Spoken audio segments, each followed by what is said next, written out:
Labrīt, dārgie radioklausītāji! Šodien ir pirmspēdējā diena, kad jūsu uzmanībai piedāvājam raidījumu Kā labāk dzīvot speciālu izlaidumu Ideja tenis.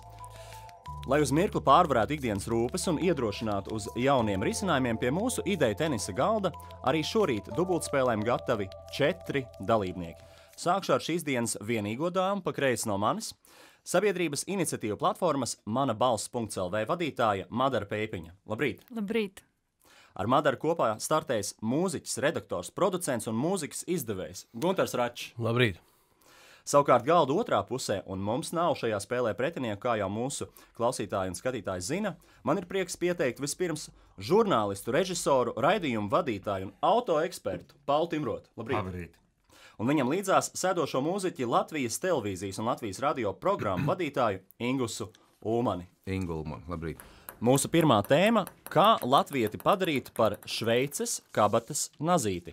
Pirmais uzdevums – kā dažādām sociālajām grupām apgūt izdzīvošanas iemaņas? Mūsu ideja ir ar kaut kādiem spēles elementiem, bet veidot izdzīvošanas prasmju nometnes gan bērniem, jauniešiem un pieaugušajiem, kurās šis spēles elements ir ietverts gan, lai tas ir interesanti, gan, lai tas tā kā turpinātos un īpaši pieaugušie gan nodot šīs izdzīvošanas prasmes tālāk, gan bērniem, jauniešiem, gan saviem vienaudžiem.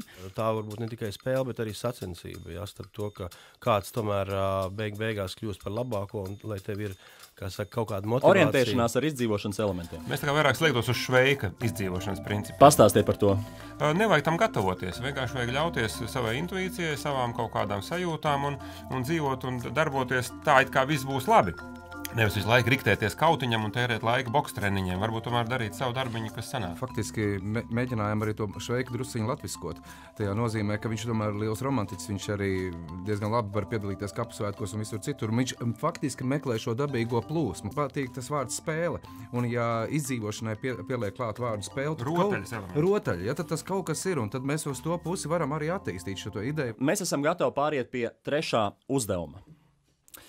Un tas skan šādi. Kas būtu Latvijas pilsoņa goda ieguldījums patriotiskās nedēļas laikā? Mūsu ideja ir, ka goda ieguldījums varētu būt katram pirmkārt formulēt priekš sevis, vai nu uzrakstīt, vai izdomāt, vai kā citādi, kas priekš viņa ir Latvija un latvietis un šīs latviskās vērtības, un otra lieta šīs nedēļas laikā to nodot kādam tālāk. Teiksim, šīs nedēļas beigās spēt skaidri un ļoti vienkārši atbildēt uz to, kad tev pajautā, kas tev ir Latvija. Jā. Šī ir nedēļa, kurā drīkst un vajag iet vienam pie otra ciemos kaimiņiem iepazīties. Mēs bieži nezinām, kas blakus mājā dzīvo, kas nākamajā stāvā dzīvo. Nu, rīt varbūt redzam, bet neesam pie viņa bijuši.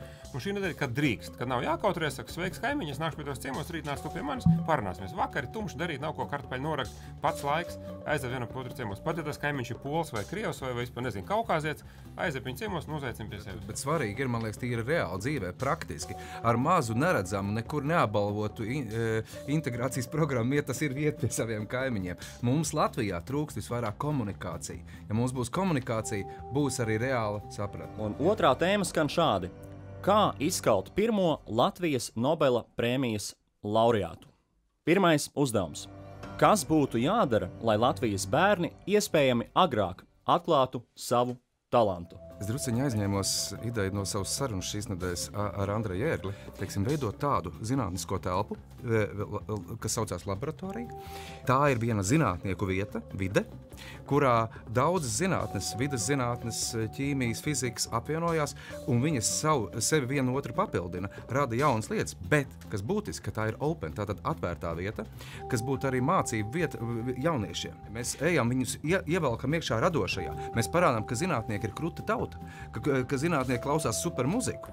Un mūsu piedāvājums ir, ka šādas laboratorijas tiek izveidotas nevien par zinātni, bet arī par citām jomām un citām interesantām lietām, piemēram, par mūziku, par aktieru spēli, kaut vai par amatniecību, kur tiešām bērni var iet un izmēģināt visādas lietas un būt daļa gan no procesa, gan no rezultāta. Esam gatavi pāriet pie mūsu otrā seta, otrās tēmas, pēdējā uzdevuma. Kādu pasaulē aktuālu problēmu Latvija varētu izvirzīt par savu zinātnieku galveno uzdevumu. Mūsu ideja ir Latvijas zinātniekiem koncentrēties, fokusēties uz medicīnu, protams, medicīniskajiem preparātiem un izvēlēties kādu no kaitēm un slimībām, ar kuriem ir visaugstākie mirstības rādītāji.